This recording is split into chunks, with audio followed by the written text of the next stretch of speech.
Welcome to the What I Wish I Knew After Pregnancy Loss podcast. I am your host, Shana Southern. I am an angel mum, a rainbow mum, a pregnancy loss practitioner, and trauma-informed coach. I created the Institute of Healing Through Pregnancy Loss out of my own experience with loss in the hopes to provide understanding and healing, educating people on pregnancy loss, and creating more women or men in trained support roles. In this podcast, I hope to shed light on what I wish I knew in relation to pregnancy loss, opening up the conversation, breaking the stigma, and bringing real-life stories plus guest experts. Thank you for being here with me today, and let's dive into today's episode.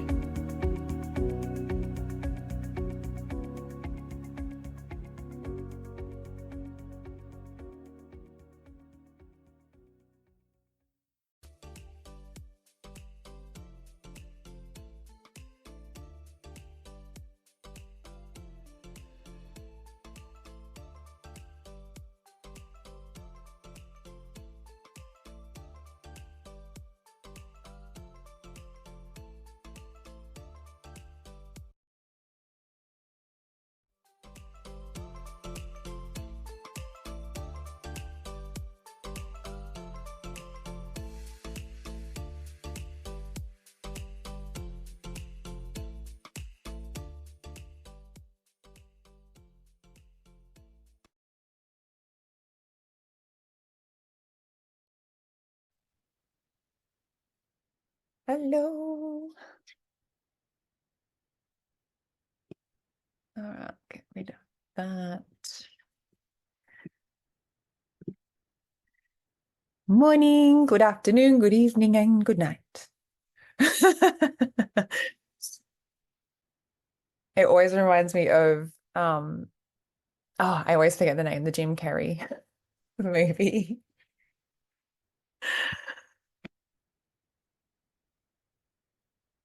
Awesome. How did you all get on with everything yesterday after the call? Good.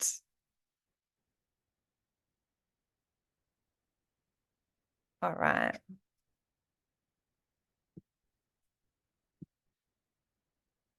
Where is my share screen? Okay, I'm ready to dive in to today.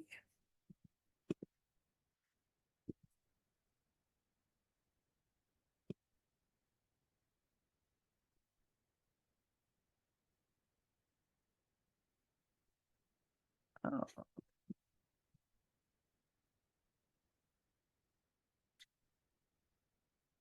Awesome. So I just wanted to go have a little recap of yesterday. Just a couple of things that kind of came out of yesterday for me. So grief, it doesn't measure time. It measures the depth of the connection. So you can't quantify loss by the weeks or years known, but by the love felt and the dreams held. So this is essentially what we have to start shifting in our society. And healing isn't found in just speaking your pain, but in being given the tools to navigate it, to rebuild from it, and to find strength within it. So we really just want to essentially empower ourselves and empower others so that they can heal. Awesome. So today we are going to see how bereaved mums experience postpartum and developing personalized support plans. I'll give you 3 practical ways that you can support her. Skill building in emotional self-care and support techniques and strategies for facilitating the return to normal life. Essentially normal in a sense of, her new normal now, what that looks like.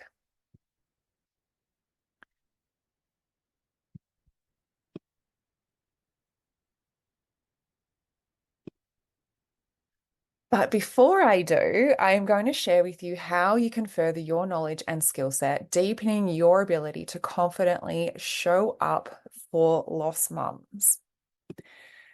So what we spoke about yesterday was essentially the care method. So what you will receive inside of the online course is the entire unique method to support you in stepping into this next level of growth and guidance. So the comprehend pregnancy loss and postnatal grief, being able to act practical ways to support bereaved mothers postnatally, reflecting on your role and elevating your care and support. So the postnatal support course is about 90% off right now. So there is two ways that you can access this incredible asset to your knowledge and your work. The first is you get it free inside the Pregnancy Loss and Trauma Informed Specialist certification, where we dive deep into the holistic healing for lost mums using my unique pregnancy loss recovery method. Or it is a standalone course, so you can just jump into this content and expand your skill set and knowledge for support to support lost mums today. If you are interested in obviously going the first route into the pregnancy loss and trauma informed specialist certification, feel free to reach out to me and ask me about that. That course in itself is application only. So if that is something that you want to explore, then absolutely just ask me. But obviously, this whole entire 3 days is about the postnatal support course. So if that is something that you're purely interested in, this is something that you can jump into straight away. So what you receive is the unique care method tailored to loss in postpartum, access to bonus guest expert interviews with a lactation consultant who has supported lost mums, her tips and suggestions. Also, Angelina will be sharing her knowledge of holistic healing in postpartum through the lens of traditional Chinese medicine, exclusive student community so that you never feel alone, group support calls, and also a Credly badge upon completion to show your unique skill set to your audience. So it's going to drive people to understand what it is that you actually do and what you have done to complete that. So if this is something that you are interested in, I'll get Sophia to just drop the link in the chat so that you can enroll into the course. And I'll post it into the Facebook group as well. But it is something that I'm super excited to actually dive deeper with you inside this program. Awesome. So day 2. Today in our journey through the 3-day postnatal intensive, it continues as we dive deeper into the heart of how bereaved mums experience the postpartum period. Our focus is not just on understanding these experiences, but on actively developing personalized support plans tailored to their unique paths forward in their healing.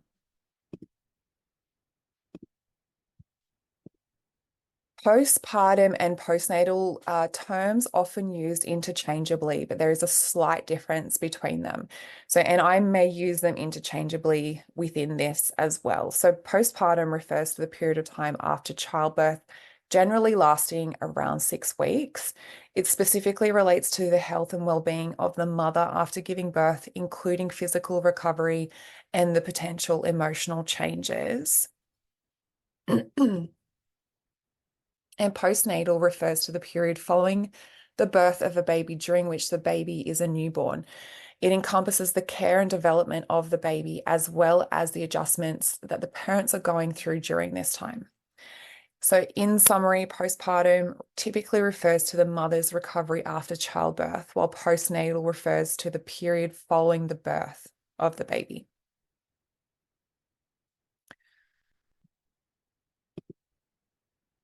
So a lost mum can still go through these postpartum transitions. Not only are they navigating this postpartum recovery, they are navigating the grief and all the array of emotions that come with losing their baby. And it can get very confusing and overwhelming.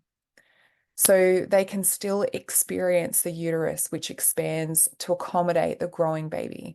it starts contracting back to its pre-pregnancy size. The breasts undergo significant changes as they prepare for breastfeeding. This can include engorgement, soreness, and even leaking colostrum, the first milk. And colostrum can begin as early as the second trimester, around 16 to 22 weeks. So, depending on how far along you are in your pregnancy, you can still experience all of this. And without having a baby in your arms at home, this can be very, very triggering, very emotional, and very hard to navigate, especially when you don't have someone that is coming to support you, that is coming to check in on you, that is coming to understand how they can help you. All right. Just bear with me for a second.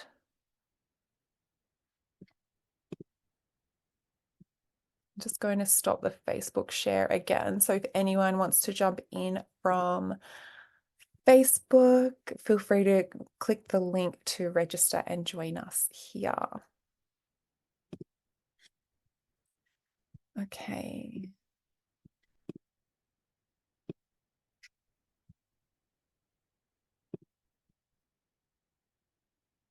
The pelvic floor muscles, which play a crucial role in childbirth, may experience strain and weakness postpartum. This can lead to issues like urinary incontinence and discomfort. Again, this is still something that a woman is or can experience, especially if they've gone full term with their pregnancy.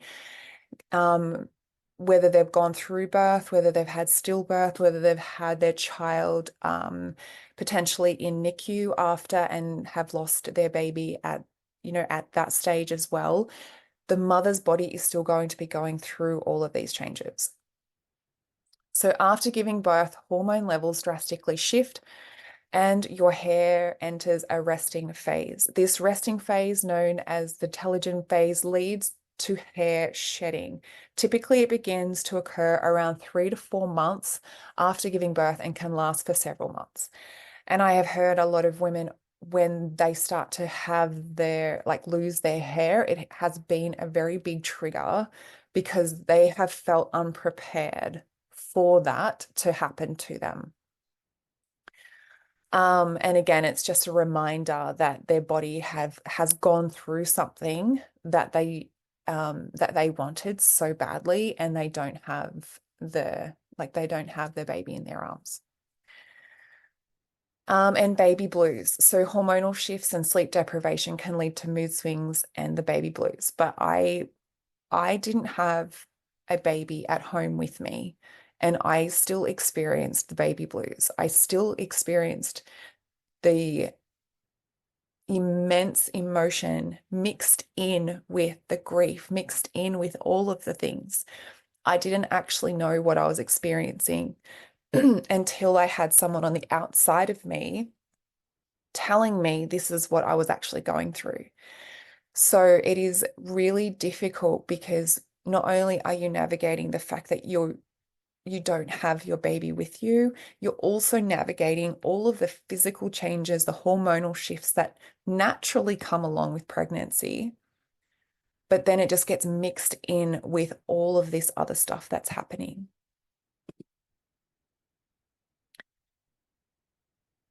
Yeah, it was just the situation.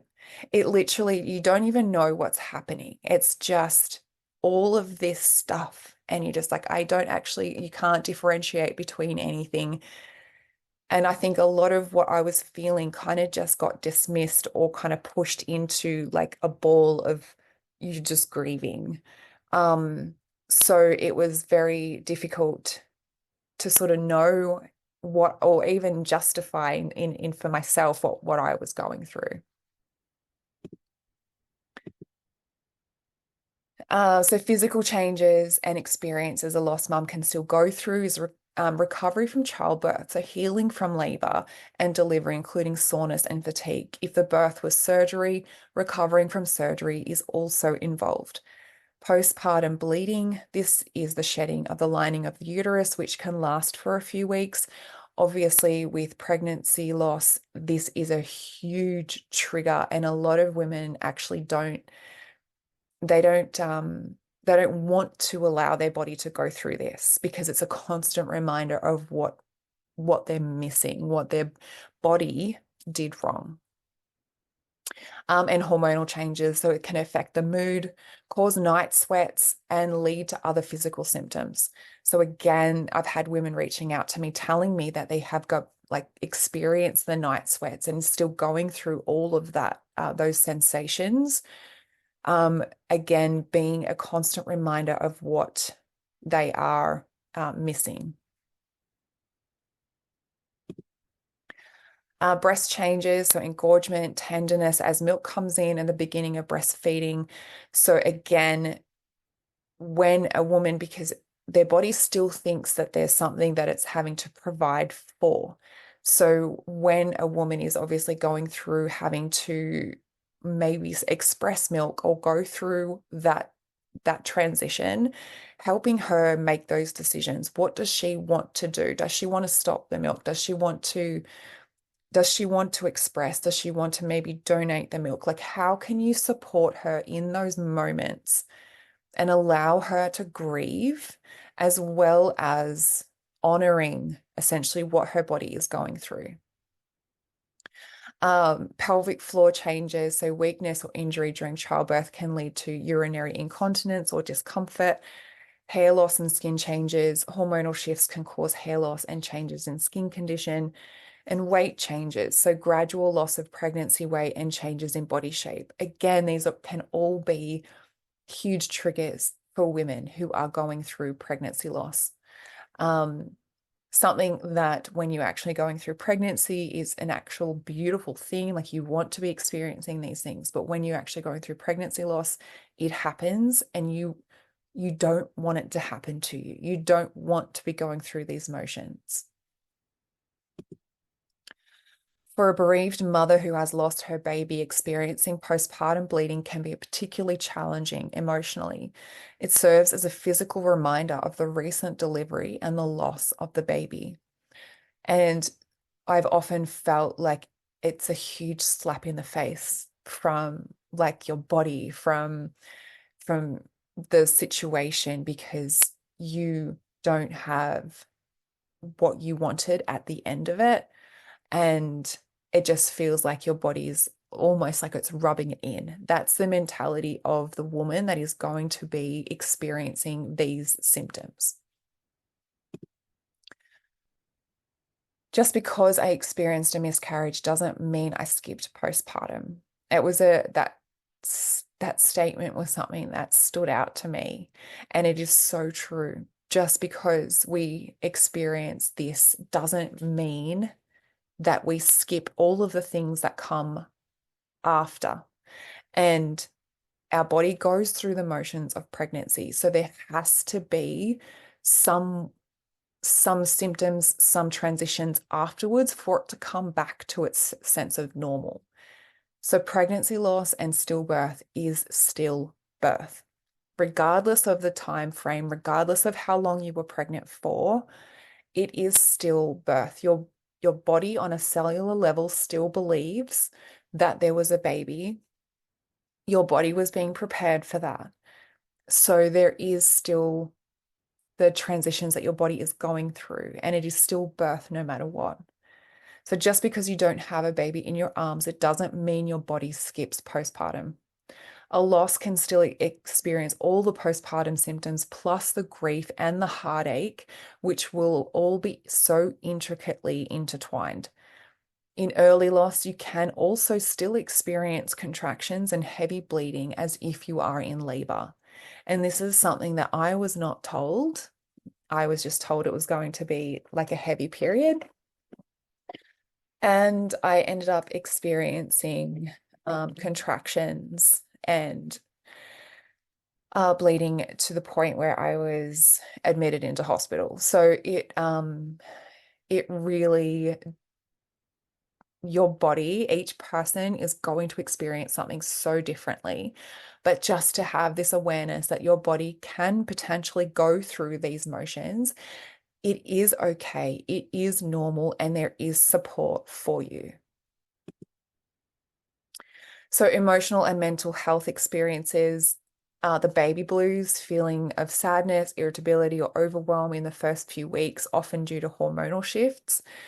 Postpartum depression, we spoke about that yesterday as well, that women are about 41% more at risk after a miscarriage, baby loss, pregnancy loss, to those who have not experienced it.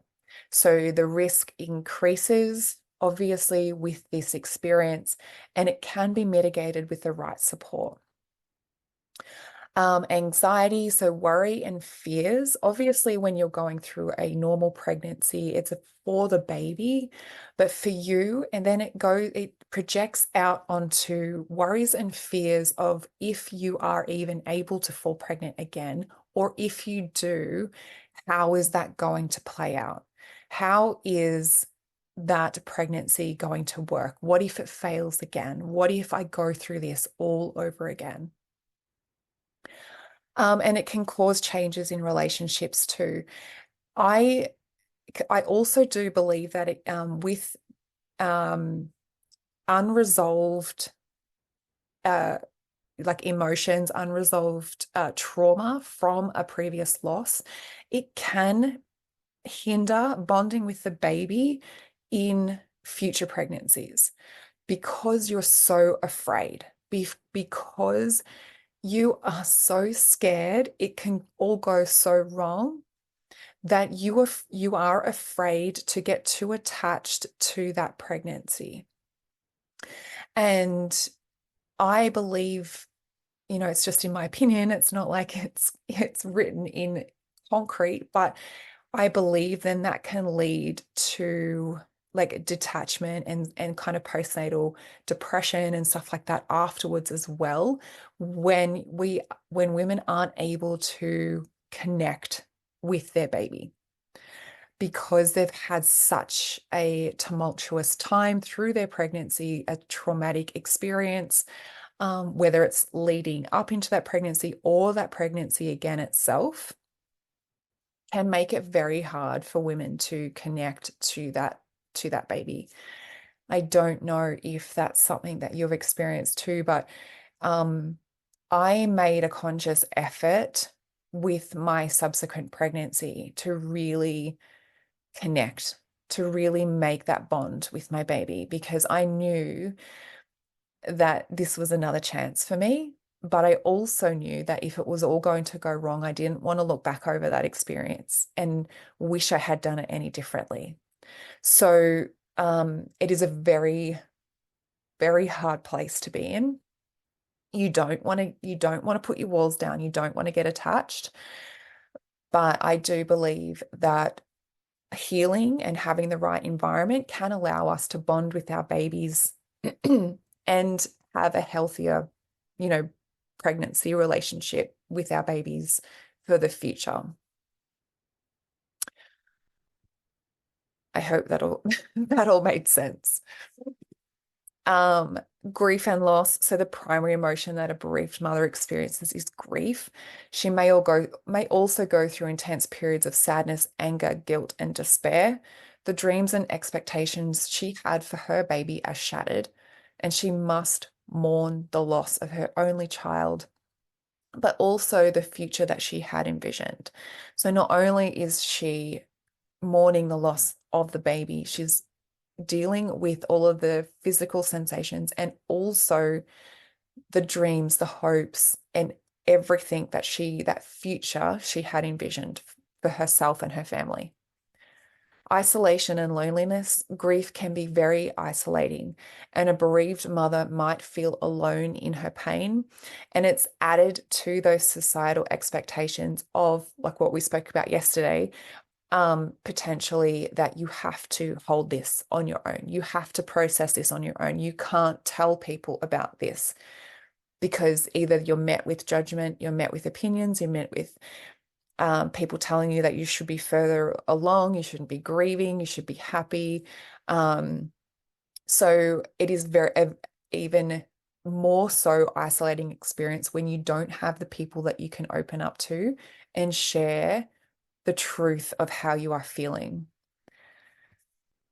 And trauma. So essentially, the experience that she has gone through and the lack of support, compassion, empathy through the experience itself and afterwards can embed trauma for her, making it even more difficult journey for her in her healing. This absolutely can be classed as birth trauma as well. So we really do have to understand that, or not all women are going to experience it as trauma, but there is going to be a huge percentage of women who have gone through this experience and have embedded that experience as trauma.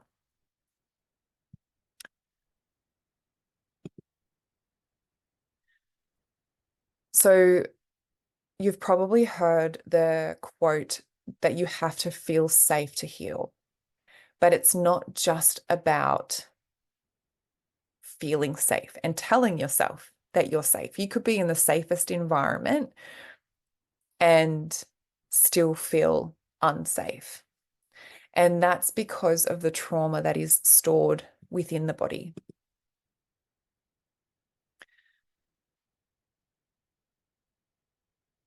Yes. Melissa, um, agree with that. I don't actually now, after my loss, I'm like, don't tell people that you're pregnant because you need support. I don't believe that you have to wait. Like, who made that rule of waiting to 12 weeks? It just, if like I did, I told my parents prior to that 12 week mark. And if I didn't, I would have navigated that even more on my own. Like I felt alone anyway.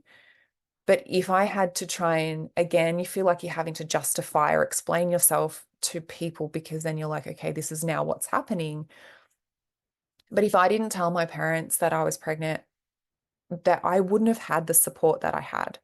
Like they stepped up, they told people what was happening for me when I couldn't do it myself. And, it was,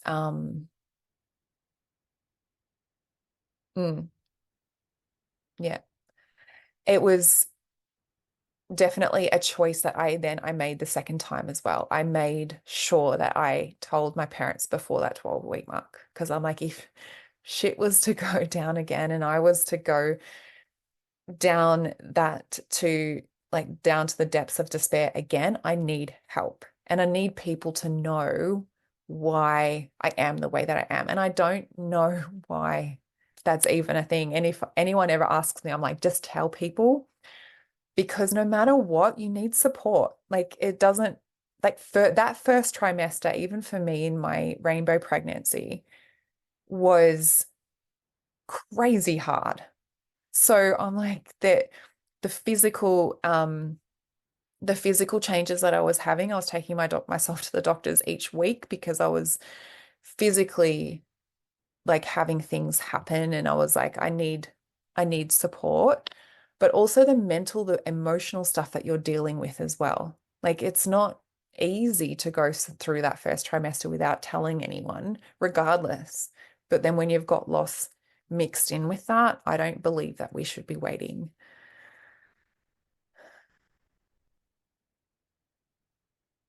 Yeah,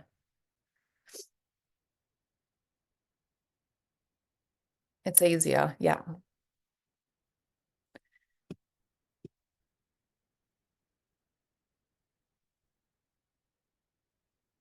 absolutely agree. Um, Yeah, so why healing trauma starts with creating safety because it's not just about telling yourself that you're safe mentally, cognitively. Traumatic events can alter the functioning of our brains and central nervous system.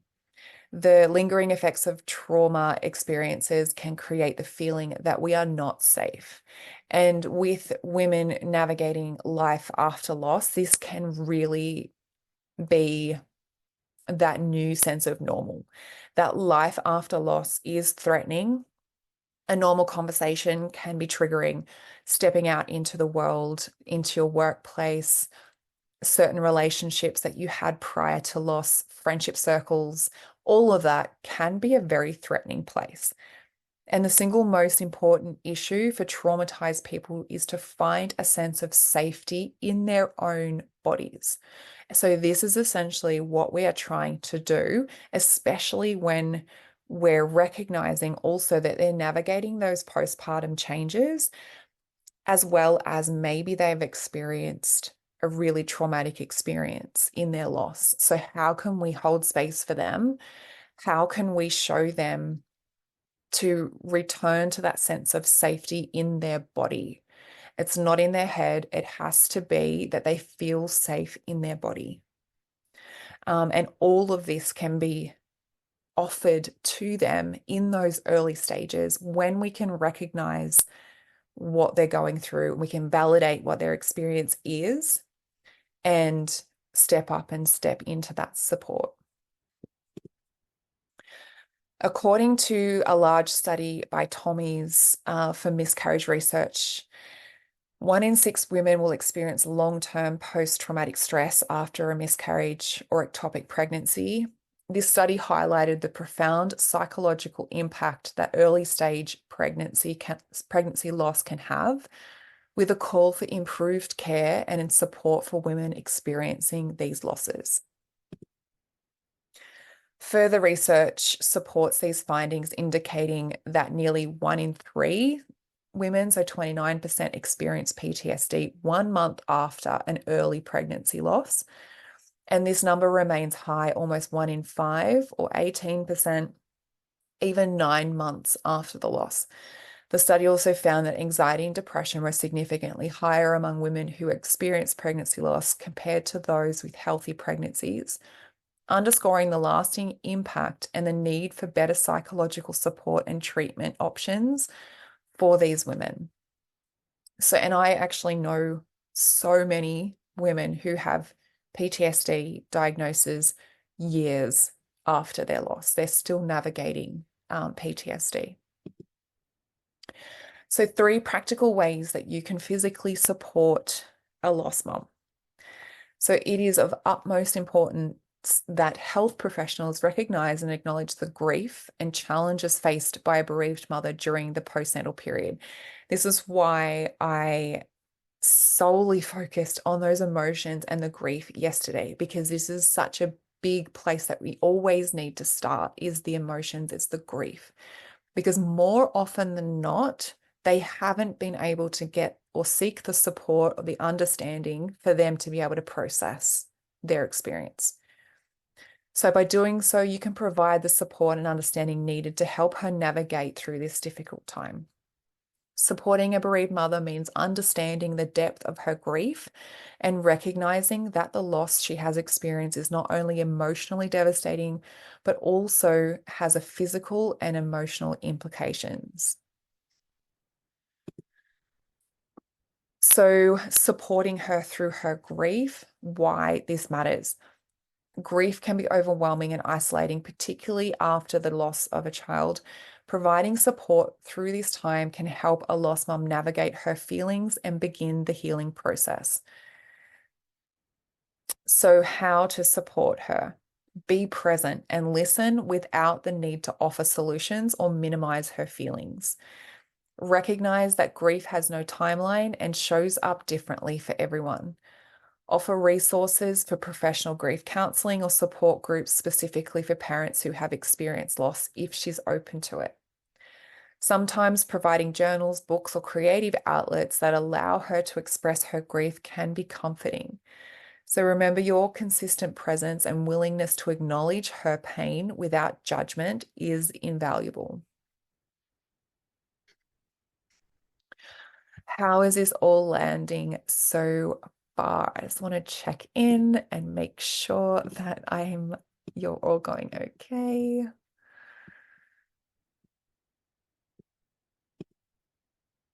Awesome.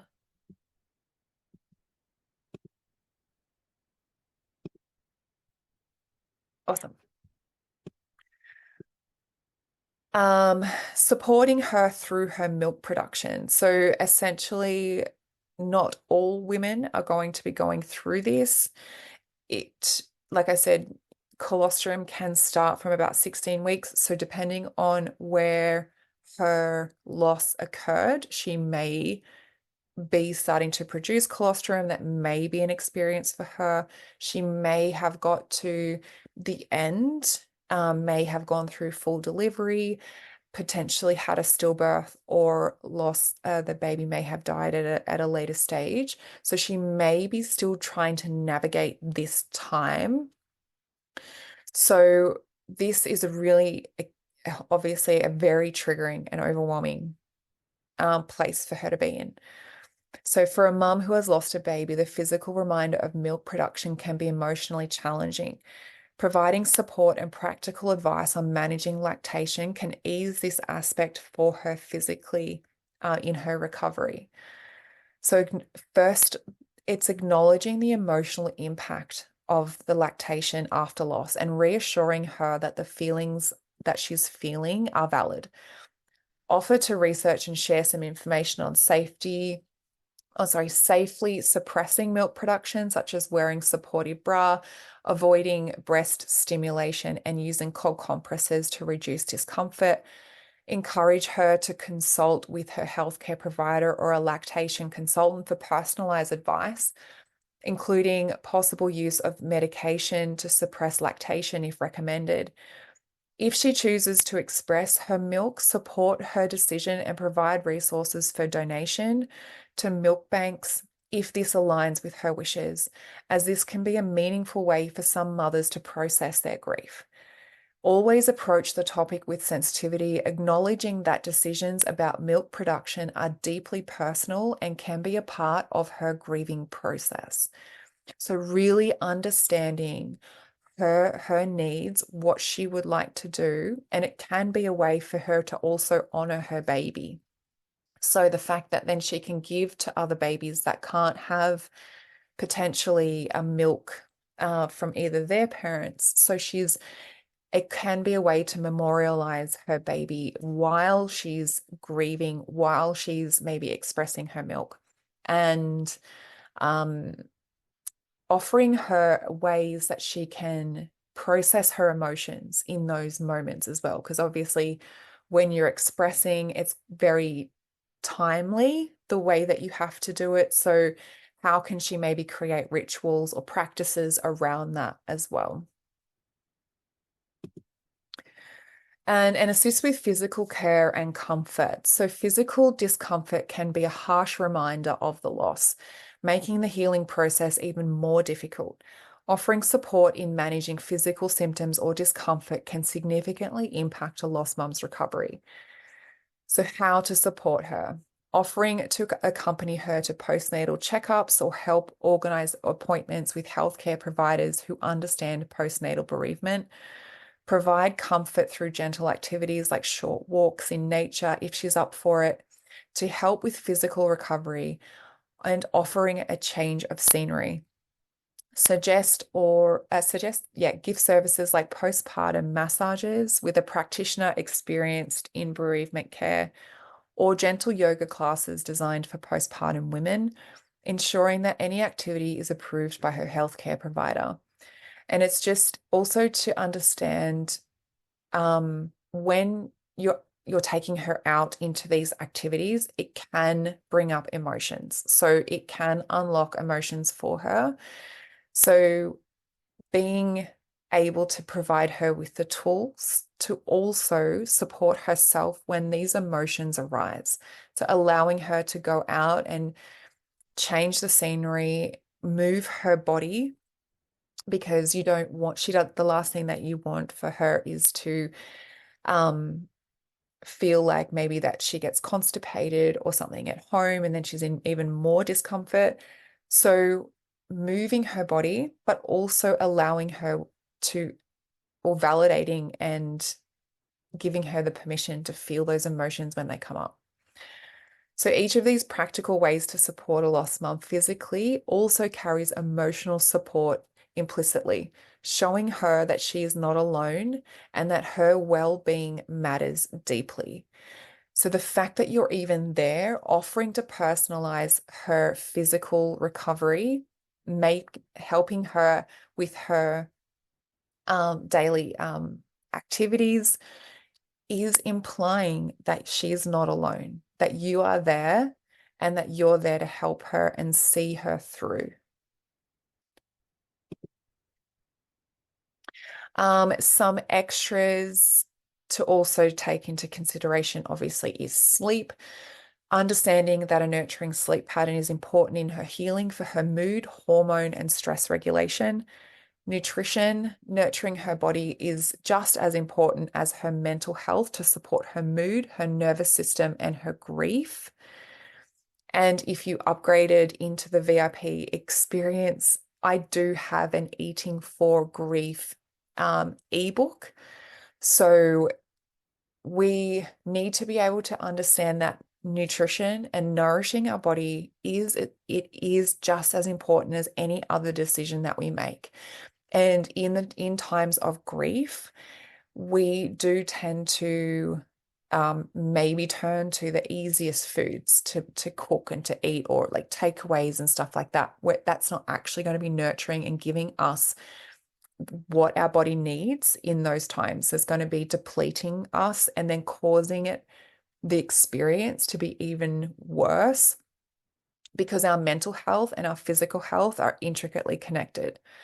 So the way that we think, if we want to be able to think clearly and make decisions clearly, we have to be able to nurture our body through nutrition.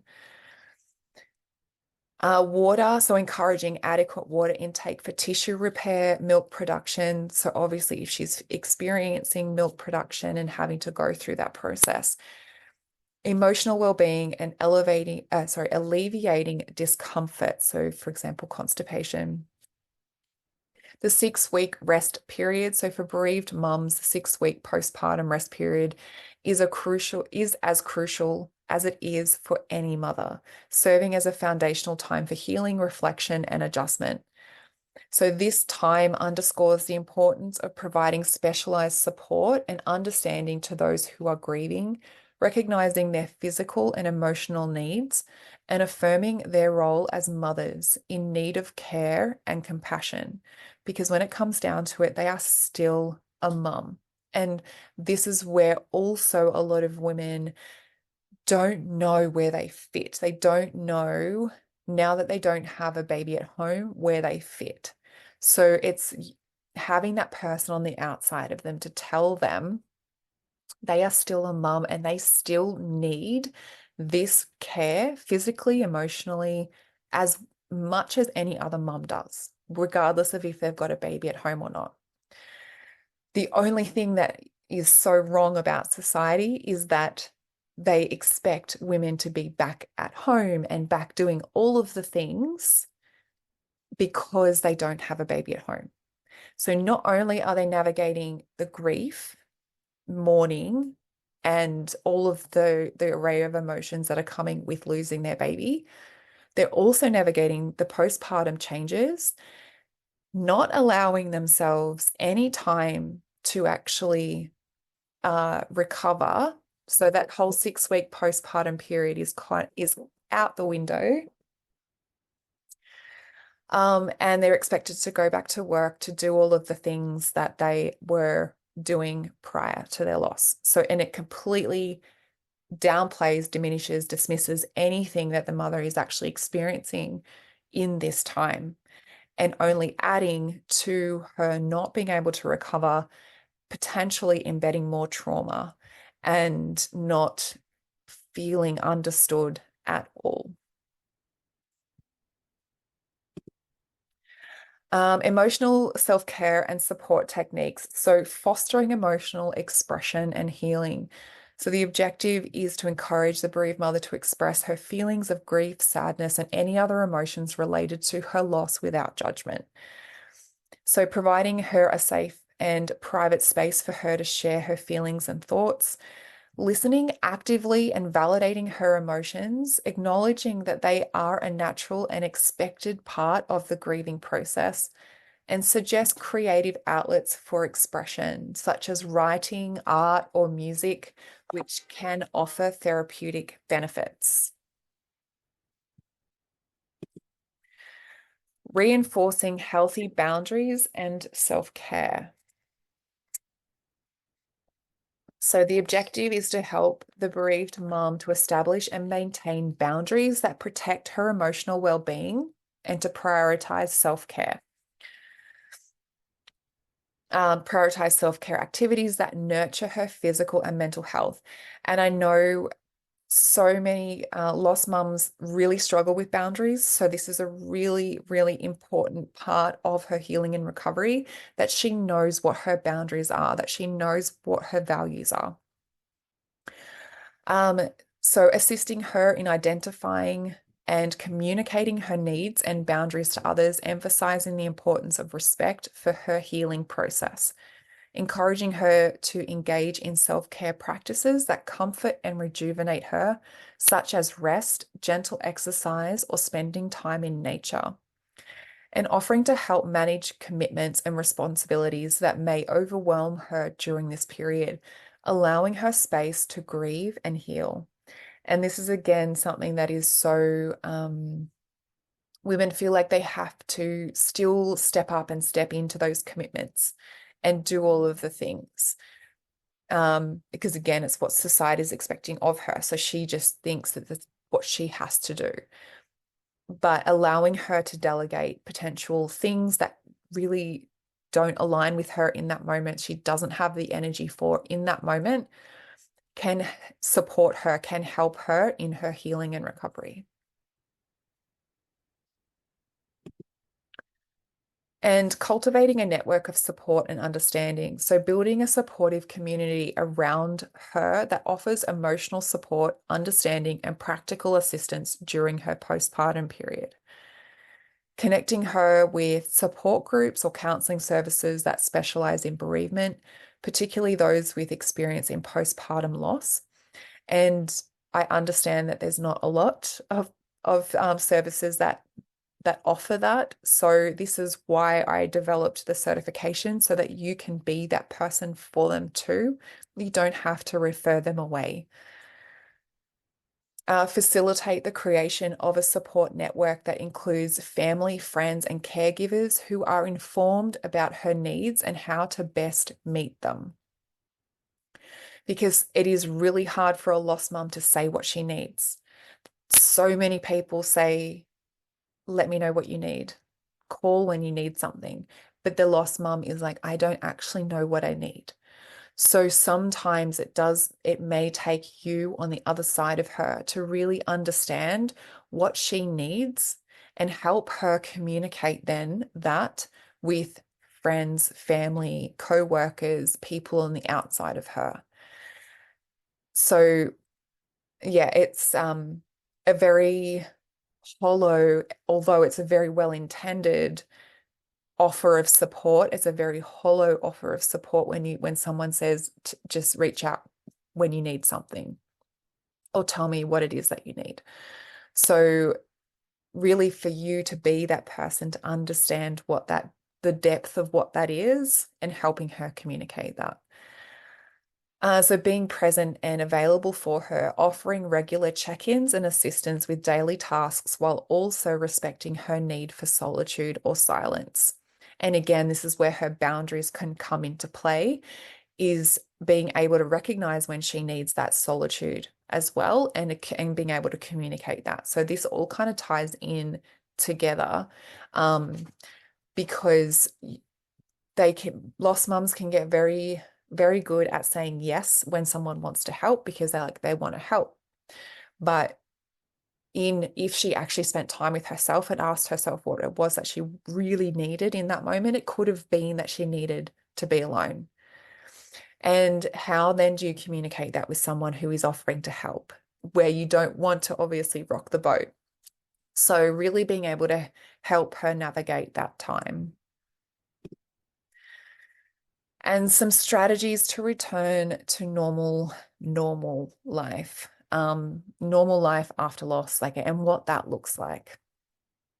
So, identifying and managing triggers.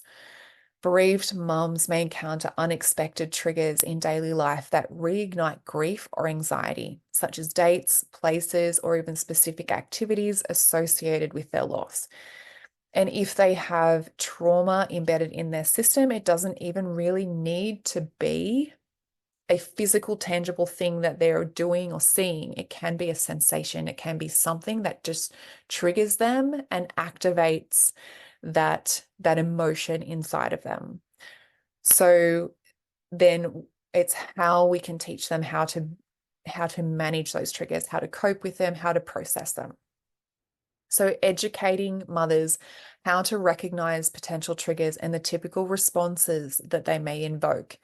And it's not about avoiding them. So your aim is to not avoid the triggers. It's how we can start to process them when they come in. Coping mechanisms, sharing techniques such as deep breathing, mindfulness, or having a trusted person to call, which can help manage intense emotions as they arise. And planning ahead. So encouraging planning for potentially triggering situations by having a support strategy or opting out of certain events if they're not ready. So I've always suggested this to lost mums that I've worked with as well, is planning can also take out that intense sort of blindsidedness of the trigger. So it can allow them a bit of that empowerment when they're heading into something that they potentially might know will trigger them. And it could even just be walking down the street. So what will they do if they maybe run into someone? How will they be able to respond? What emotions might come up and how can they support themselves in that moment? What is something that they can do?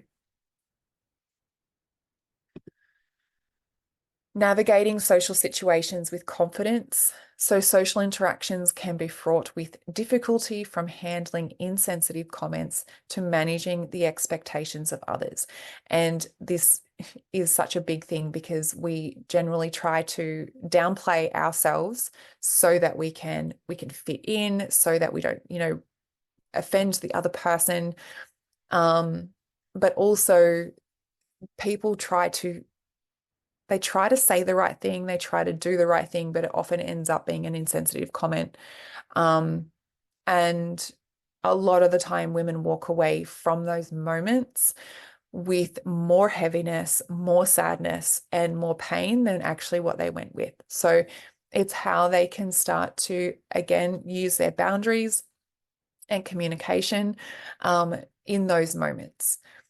So communication skills offer guidance on how to communicate their needs and boundaries effectively to friends, family, and acquaintances. Selective engagement, support mothers in choosing which social activities to attend, ensuring they feel safe and supported and know they can leave if they become uncomfortable. And building a supportive community, help them connect with others who have experienced similar losses, providing a sense of understanding and belonging. How's this all landing for you guys so far? We're almost to the end.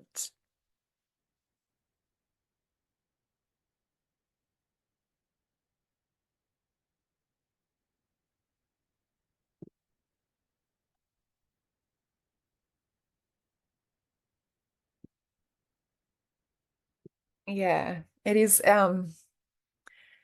They aren't very light topics, are they, Kelly? But it is very important for us to understand how we can really step up and support others in this space.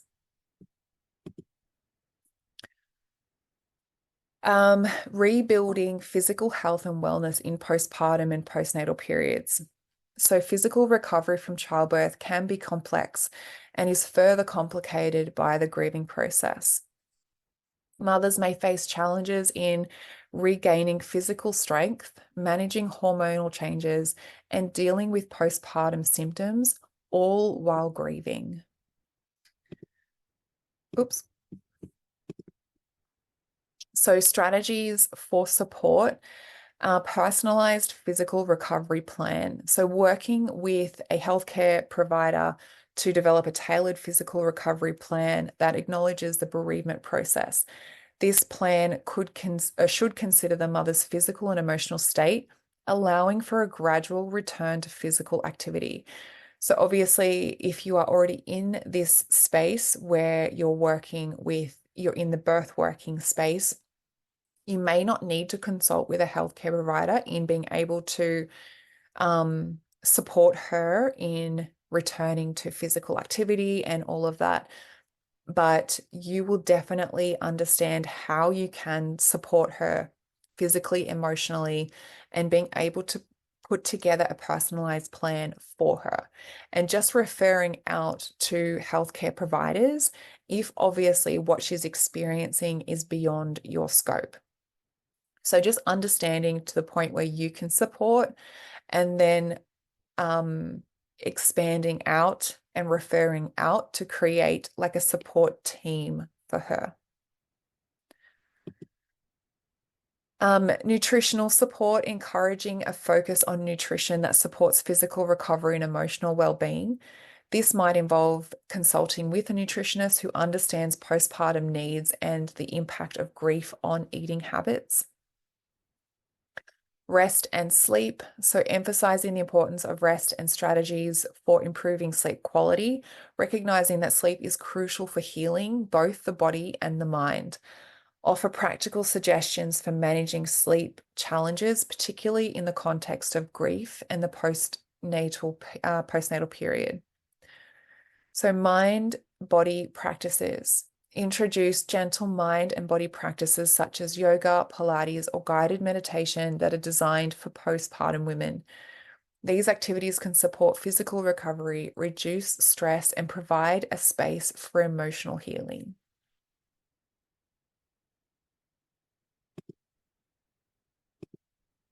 Awesome. So that is the end of today. How was all of that for you?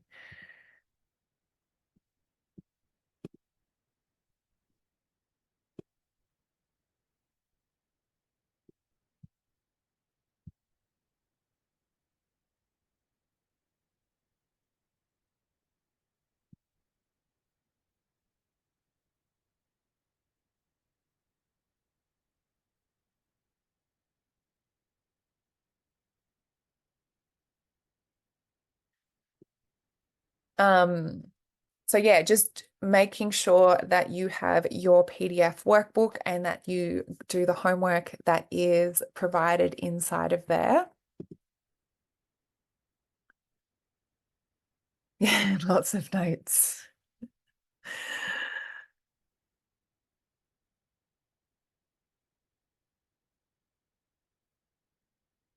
No, I mean, and it wasn't available when I was going through it either. And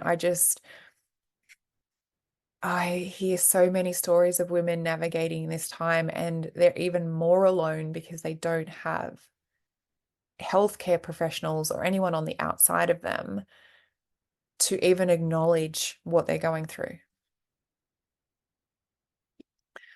Um, so yes, pop in.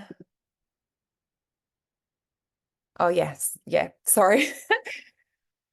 The replays. So the replays will be available for you inside of the showcase that I have set up for the 3 days.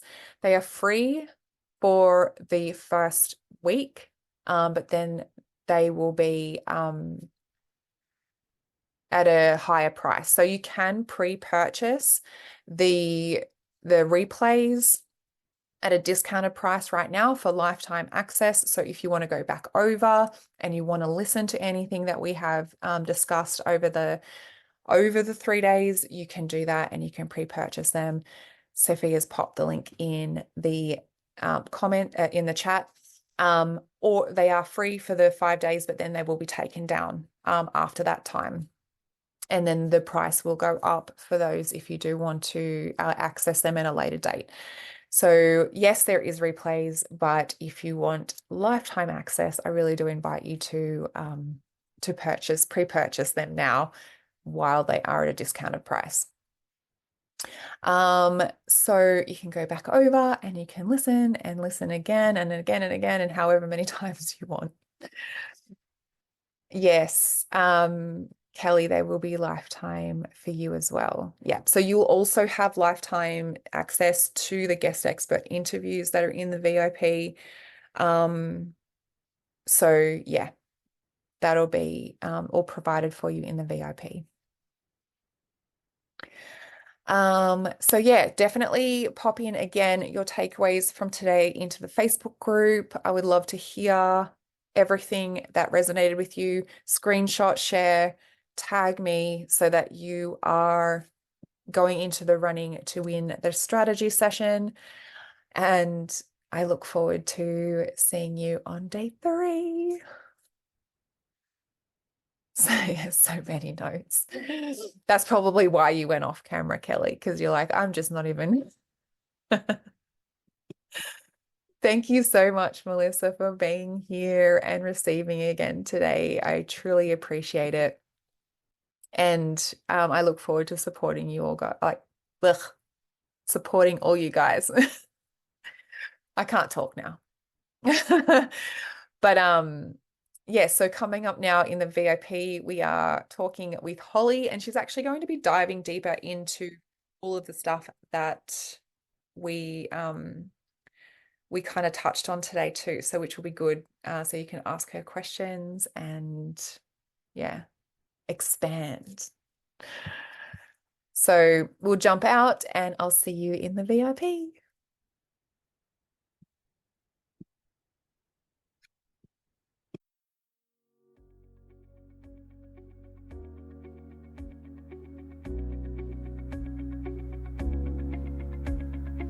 Thank you for listening in with me today. I hope you found this episode helpful. If you did, I would absolutely love to hear from you. Take a screenshot of this episode, share it to social media, and tag me at instituteofhealing_PL. I love seeing what is resonating with you right now. If you want to chat further, I invite you to connect with me through Instagram. Head over and follow my Instagram account, send me a DM, and let's open the communication. If you want to know more about how you can be the support for others, head to the show notes and fill out the application form for the Pregnancy Loss Practitioner certification. I want to also note here that what I share within the episodes is not medical advice. If you need further support, please consult your doctor. Thank you again. Much love to you. Be gentle with yourself, and I look forward to supporting you on the next episode.